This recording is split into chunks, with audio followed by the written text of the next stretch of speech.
Alléluia. Amen. Je ne sais pas, les changements d'heure nous a mis en difficulté aujourd'hui. D'autres personnes ne savaient pas qu'il y a eu changement d'heure ce matin. D'autres personnes, c'est maintenant là qui se réveillent.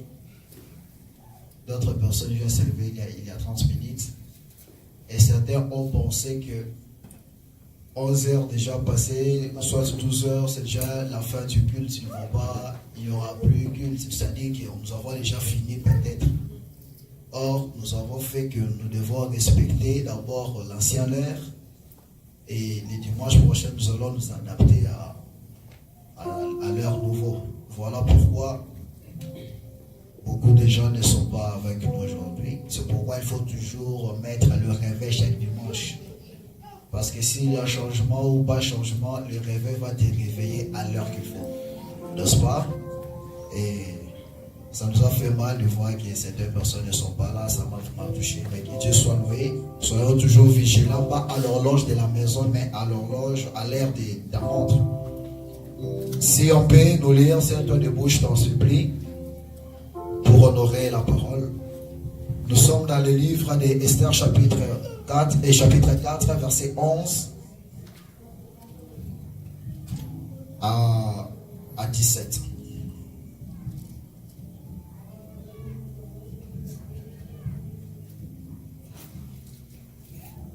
Esther, chapitre 4, verset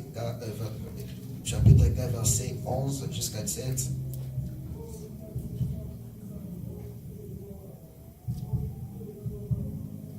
Quelqu'un d'autre aussi peut nous trouver toujours Esther, chapitre 7, verset 5 à 10. Chapitre 4, verset 1. Verset 11 jusqu'à 17. Je lis au nom de Jésus. Tous les serviteurs du roi et le peuple des provinces du roi savent qu'il existe une loi portant peine de mort contre quiconque, homme ou femme, entre chez le roi, dans la cour intérieure, sans avoir été appelé. Celui-là seul a la vie sauve, à qui le roi tend le sceptre d'or. Et moi, je n'ai point été appelé auprès du roi depuis 30 jours. Lorsque les paroles d'Esther eurent été rapportées à Mardoché, Mardoché fit répondre à Esther, « Ne t'imagine pas que tu échapperas seul d'entre tous les Juifs parce que tu es dans la maison du roi. Car si tu te tais maintenant, le secours et la délivrance surgiront d'autre part pour le Juif. Et toi et la maison de ton père, vous périrez. Et qui sait si ce n'est pas pour un temps comme celui-ci que tu es parvenu à... Qui sait? Répétez un peu ça. Et qui sait si ce n'est pas pour un temps comme celui-ci que tu es parvenu à la royauté? Qui sait si ce n'est pas pour un temps comme celui-ci que tu es parvenu à la royauté? Esther envoya dire à Mardoché, va, rassemble tous les Juifs qui se trouvent à Suse et jeûnez pour moi, sans manger ni boire pendant 3 jours, ni la nuit, ni le jour.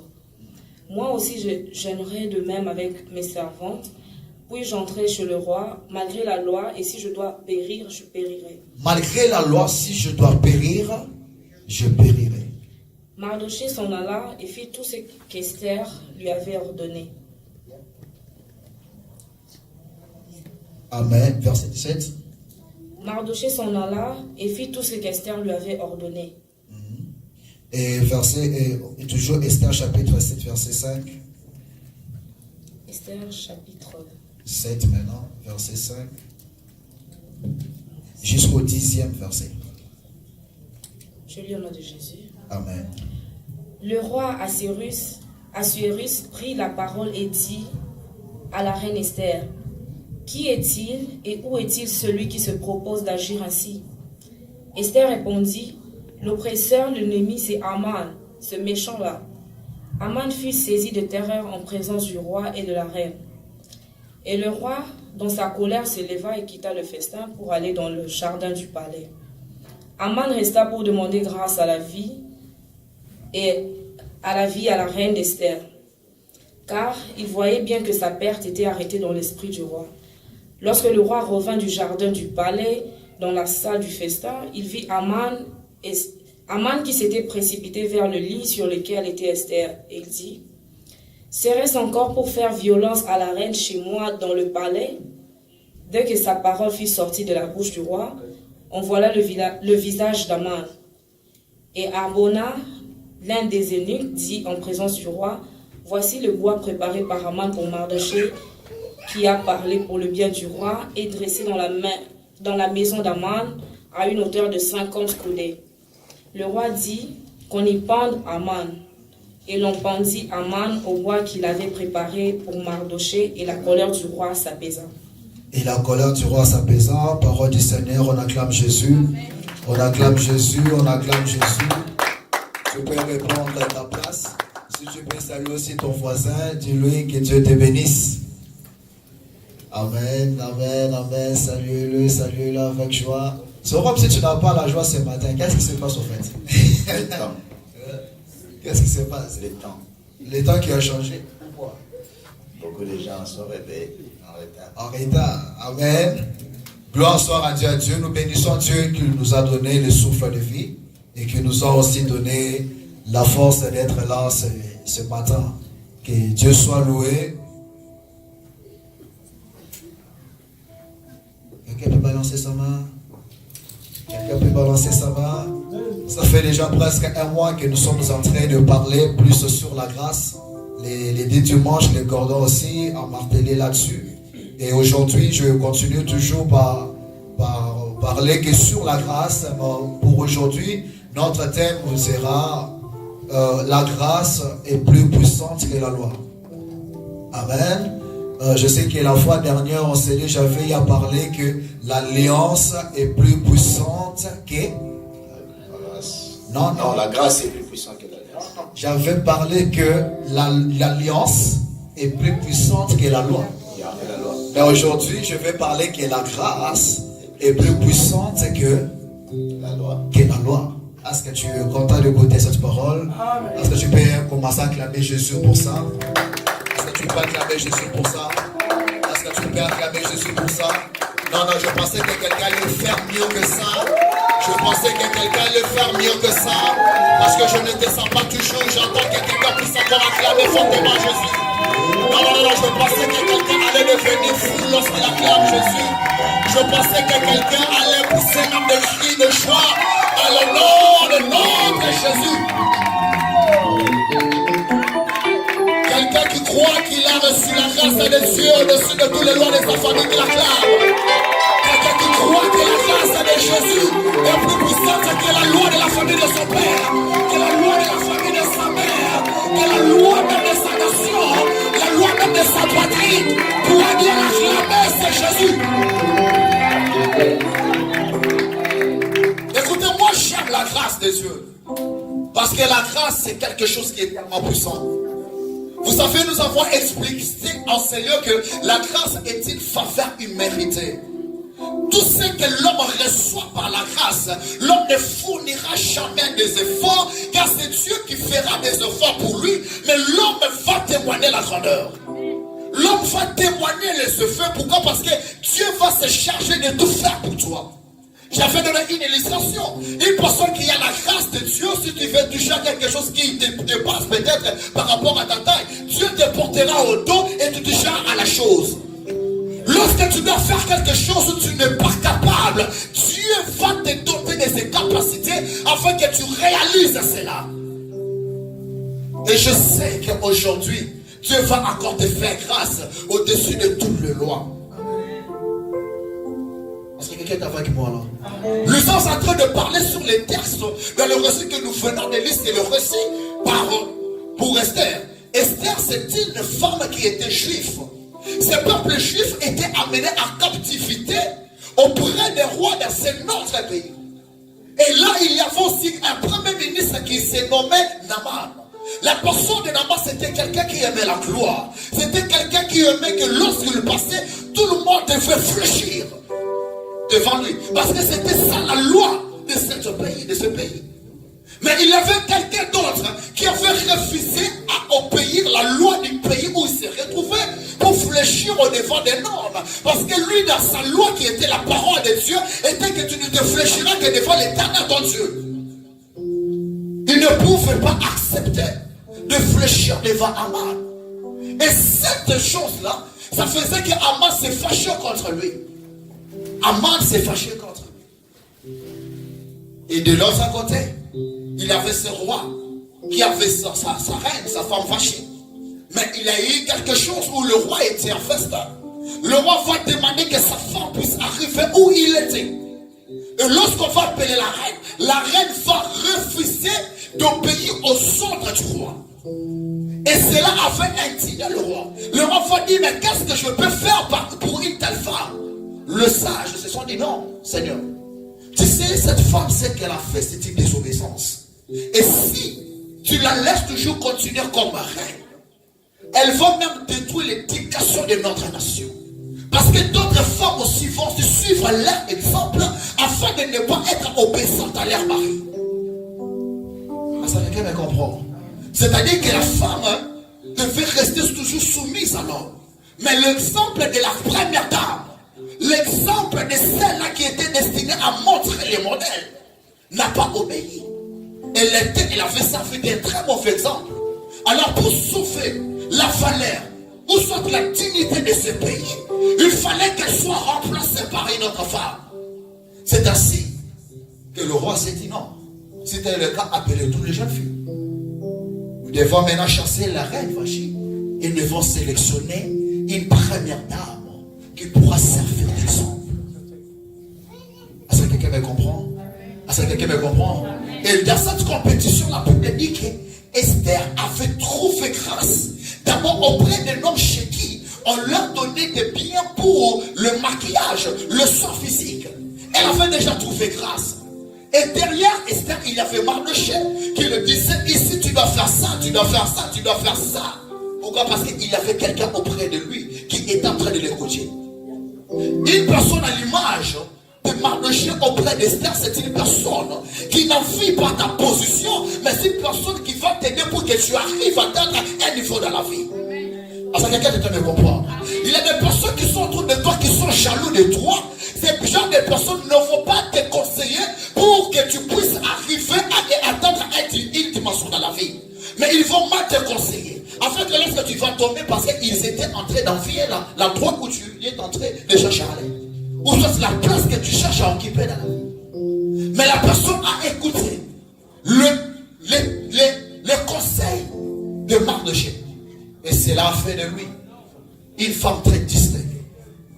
Et dans cette compétition, la Bible dit qu'Esther, lorsqu'il était venu, lorsque son tour était arrivé, la Bible dit qu'Esther avait trouvé grâce aux yeux du roi. Comme je prie en ce matin que tu trouves aussi grâce aux yeux de ton roi. Je prie que tu trouves aussi grâce aux yeux des hommes. Une personne qui a trouvé grâce aux yeux des cieux trouvera aussi grâce aux yeux des hommes. Elle a trouvé grâce. Sans la grâce de la compétition, tu ne sauras jamais être sélectionné. Elle était sélectionnée parce que la grâce de Dieu était sur Esther. Une personne qui n'a pas la grâce de Dieu, dans la compétition, tu ne seras jamais vainqueur. Je prie que Dieu te donne à avoir la grâce, afin que cette grâce puisse te sélectionner parmi tant d'autres. Même si on est 100 personnes dans la compétition, pendant que je sais que je suis Esther et que la grâce de Dieu est sur moi, je serai la choisie parmi tant d'autres. Ils étaient là beaucoup de femmes. Mais qu'est-ce qui a fait que parmi toutes ces femmes, qu'il y a une seule qui a été sélectionnée pour mériter la place qu'avait Vachie? Tu sais, l'autre Vachie était là. Esther subissait le bain. Mais le temps marqué de Dieu étant arrivé, il fallait que quelqu'un d'autre puisse quitter afin qu'Esther puisse remplacer. La grâce fera en sorte que ceux-là que tu es en train de voir occuper ta position vont libérer ta position et puis tu vas récupérer ta position. Tu ne peux pas récupérer ta position parce qu'il y a des personnes qui sont en train de l'occuper. Mais ce n'est que par la grâce que cela sera possible. Ça, je parlais à une église. Parce que suis en train de parler à une église. Combien de personnes dans la vie ici sur la terre, leur place, leur position initiale ont été occupées par d'autres personnes. Et ça ne sera pas par ta propre effort. Ça ne sera pas par ta propre force que tu peux récupérer cela. Mais la grâce de Dieu fera cela en ta place. Parce que Dieu est le maître des temps et des circonstances. Or, que veut dire Esther? Esther veut dire étoile. C'est ça la signification d'Esther. Et sur le récit biblique, lorsqu'on parle de l'étoile, nous voyons très bien la destinée. Et par là, je peux dire à une personne qu'il faut savoir que l'étoile est précédée par la naissance. Et la naissance est précédée par la destinée. L'étoile est précédée par la naissance. Et la naissance est précédée par la destinée. D'abord, il y a la destinée, et puis il y aura la naissance, puis il y aura l'étoile qui va briller. C'est ce que tu me comprendre. Lorsque Jésus était né, il y a eu d'abord l'étoile qui s'est manifestée. Après sa naissance. C'est-à-dire que le mage ont vu l'étoile. Ils sont allés pour dire que nous avons vu l'étoile de celui qui vient de naître, nous sommes venus pour l'adorer. Ils ont vu l'étoile et ils ont compris que grâce à cette étoile, ça signifie qu'il y a une naissance sur la terre. Or, avant toute naissance, la Bible dit qu'avant que tu n'aies être connu, conçu dans le sein de ta mère, lorsque tu étais encore dans l'éternité, je t'avais déjà consacré prophète des nations. Il était déjà prophète avant de venir au monde. C'est-à-dire que ta destinée, Dieu le place avant que tu ne sois conçu dans le programme de ton père et de ta mère. Donc, je pensais parler à une église. Amen. Alléluia. Amen. Voilà pourquoi je suis en train de dire qu'il y a d'abord la destinée. Toute ta vie est précédée d'abord par une destinée.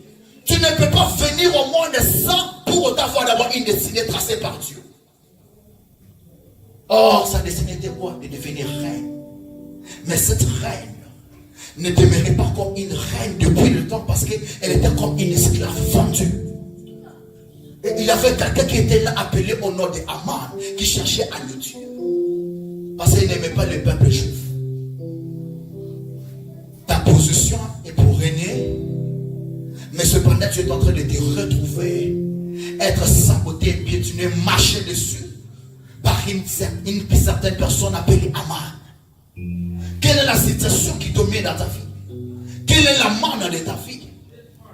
La manne de ta vie peut te montrer que toi tu dois mourir. Or cependant tu as une bonne version, la version de ta vie c'est pour régner même dessus sur Aman.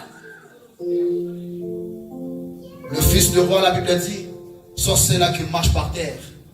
Mais le fils des étrangers sont ceux-là qui marchent sur les chevaux comme le roi. Je dis qu'un seul jour ne sera pas ton témoignage au nom de Jésus. Amen. Je dis que ça ne sera pas ton témoignage au nom de Jésus. Tu ne peux pas marcher sur terre et céder ta place à d'autres personnes au nom de Jésus-Christ. Dieu va créer toujours un temps. Il créa une circonstance. Et qu'est-ce qui se passe ici? La Bible dit dans ce que nous venons de lire que Esther était là. Depuis que Aman était en train de chercher comment faire périr le peuple juif. Parce qu'il ne le met pas. Il cherchait à tout prix comment détruire la fille de Mardochée. Parce que Mardochée ne se prosternait pas devant lui. Et pendant toute cette guerre, la Bible dit que cette fille d'Esther qui avait trouvé grâce à cette sélection comme épouse du roi. Or, la loi disait que personne ne peut entrer dans la cour intérieure où le roi était en train de se retrouver avec ses serviteurs en réunion. Elle ne pouvait pas y aller.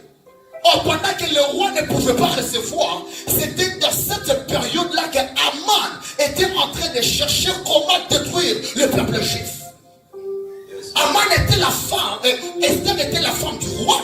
Mais pendant que le roi était à l'intérieur, elle ne pouvait pas entrer parce que la loi interdisait que si le roi ne te fait pas venir, tu ne peux pas venir de toi-même. Il avait déjà une loi. Et cette loi était comme quelque chose qui était en train d'interdire à cette personne d'entrer dans la cour royale.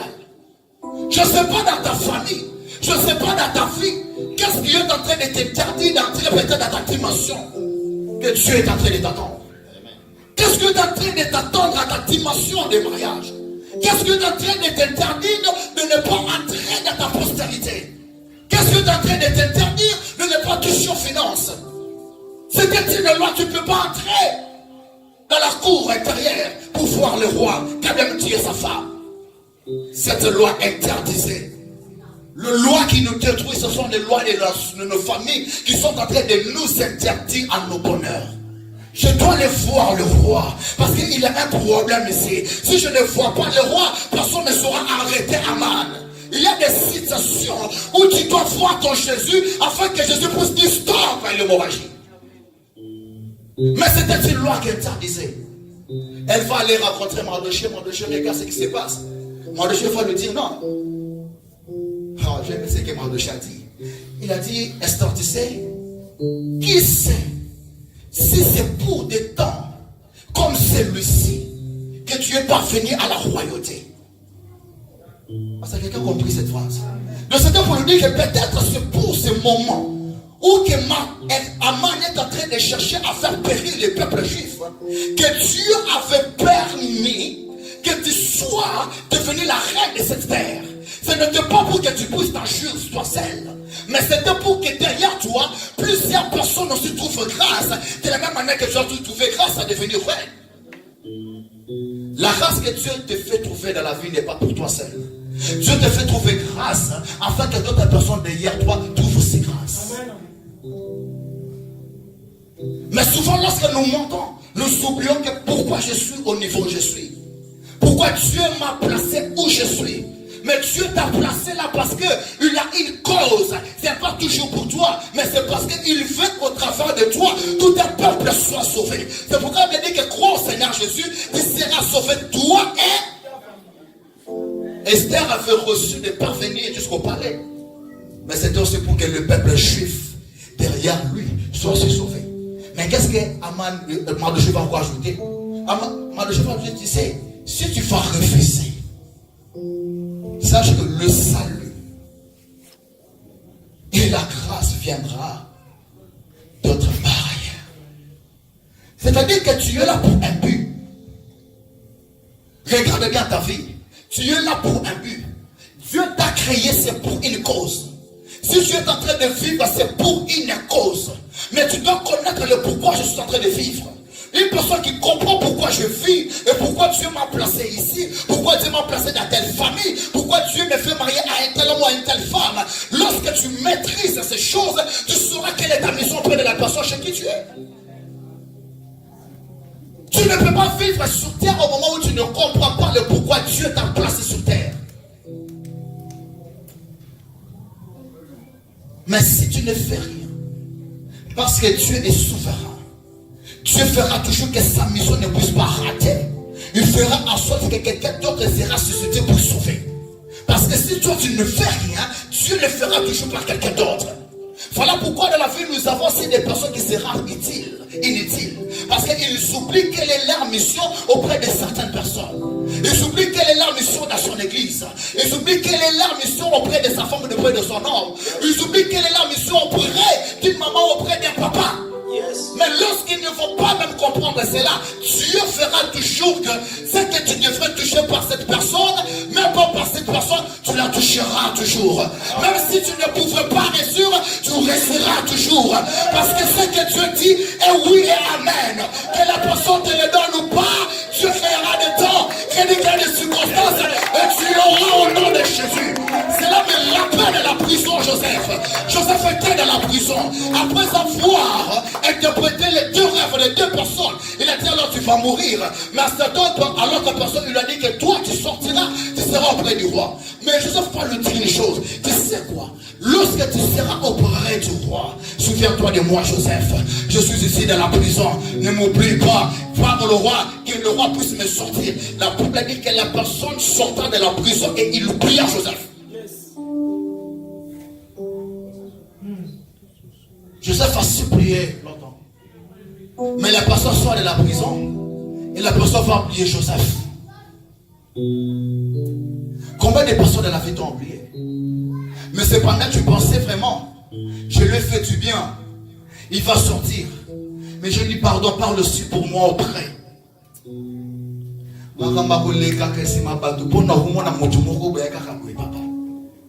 Amen. C'est pourquoi j'aime que lorsqu'on passe derrière Dieu, c'est vraiment très excellent. Passer derrière quelqu'un, ça a toujours été des problèmes. Il a dit à la personne, il a supprimé la personne. Mais la personne, après savoir être rétablie à sa position, auprès du roi, la personne a oublié. La Bible dit qu'au bout des 2 ans, la personne avait oublié Joseph. Mais Dieu n'avait pas oublié Joseph.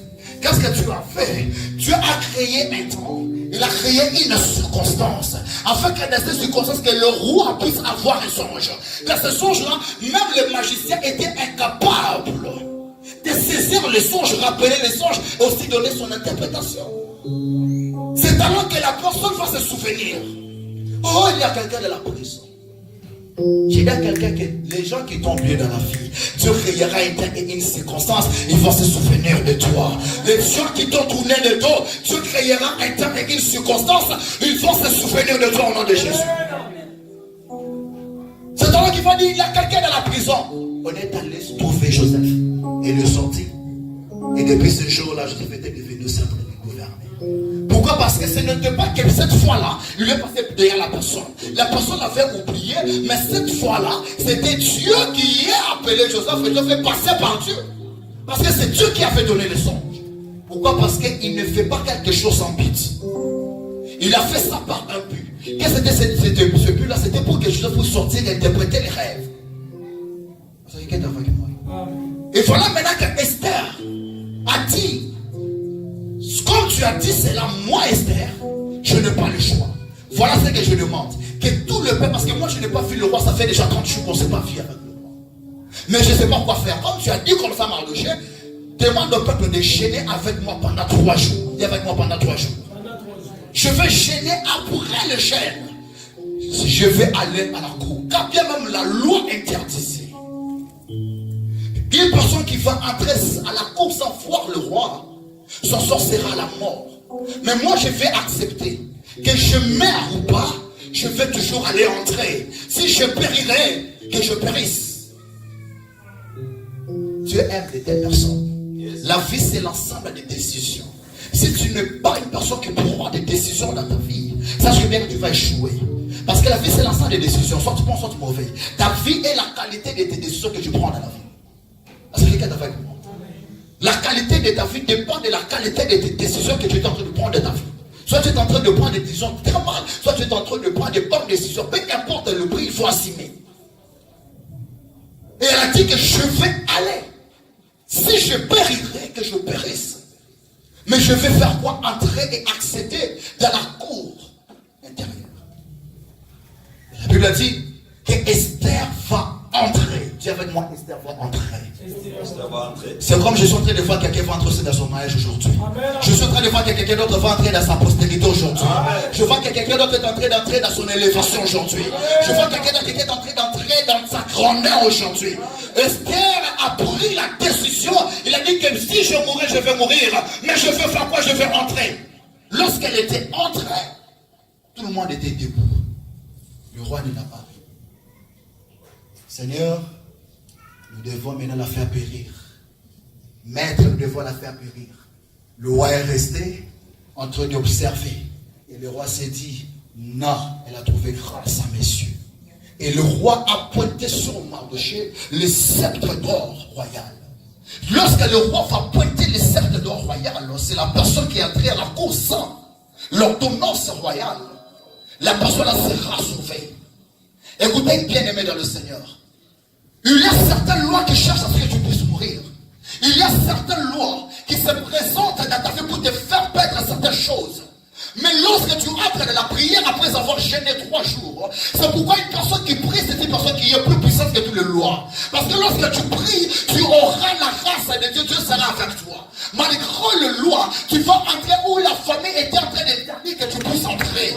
Malgré la loi, tu vas entrer dans ton mariage quand même la famille s'opposait pour que tu ne puisses pas te marier. Malgré la loi, la Bible dit que tu seras capable d'entrer dans la cour alors et rencontrer le roi. Il ne te pas mort. Elle a eu la vie sauve. Parce qu'elle avait trouvé la grâce. La grâce est un trompé qui te projette au-dessus de toutes les limitations placées contre ta vie. La Bible dit de Jean chapitre 1, le verset 17. La Bible dit que la loi est venue avec Moïse. Mais la grâce, la vérité et la grâce sont venues avec... Qui peut me compléter là? La loi est venue avec Moïse, mais la grâce et la vérité sont venues avec Jésus. Je vais me poser une question. Lorsqu'on dit que la vérité et la grâce sont venues avec Jésus, Jésus et Abraham et Moïse sur la terre qui étaient venus avant. C'était Moïse qui a été là, n'est-ce pas? Mais la Bible dit qu'il a amené la loi. Mais la Bible dit que c'est la grâce et la vérité qui sont venus avec Jésus. Je me demande, le contraire de la vérité, c'est quoi? Qui peut me répondre? Le contraire de la vérité, c'est quoi? C'est le mensonge. Si Christ, à son époque, c'est lui qui a amené la vérité, c'est-à-dire que ce qui était avant Christ était poussé. Oh my God. Je passais par là une personne.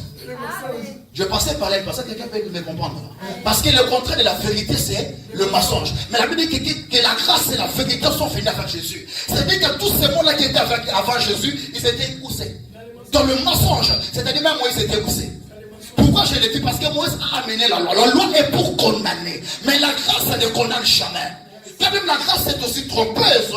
C'est pourquoi il dit que malgré que nous sommes au temps de la loi, de la grâce, il ne nous est pas permis de continuer toujours à pécher. La grâce est là, mais il ne faut pas faire la grâce comme si c'est quelque chose où je dois toujours profiter, commencer toujours à pécher. Aujourd'hui, je ne parle pas Moïse comme c'est Moïse, mais je parle de Moïse condamnation. Dis avec moi Moïse condamnation. Moïse condamnation, c'est la personne qui t'apporte la loi. Parce que c'est Moïse qui a fait mener la loi. La loi qui était là pour condamner le peuple. La loi, lorsque la loi est là, c'est pour condamner. Lorsque tu ne respectes pas la loi, tu seras condamné et tu seras frappé par la loi. Ce sont des Moïse condamnations. Dans nos familles, nous avons aussi des telles personnes qui sont des Moïse condamnations. Les personnes qui disent que dans cette famille, personne ne va se marier. Les personnes qui disent que dans cette famille, personne ne fera la gloire. Dans cette famille, personne ne va affronter. Dans cette famille, personne ne va vivre à la grandeur. Ce sont des Moïse qui apportent des lois.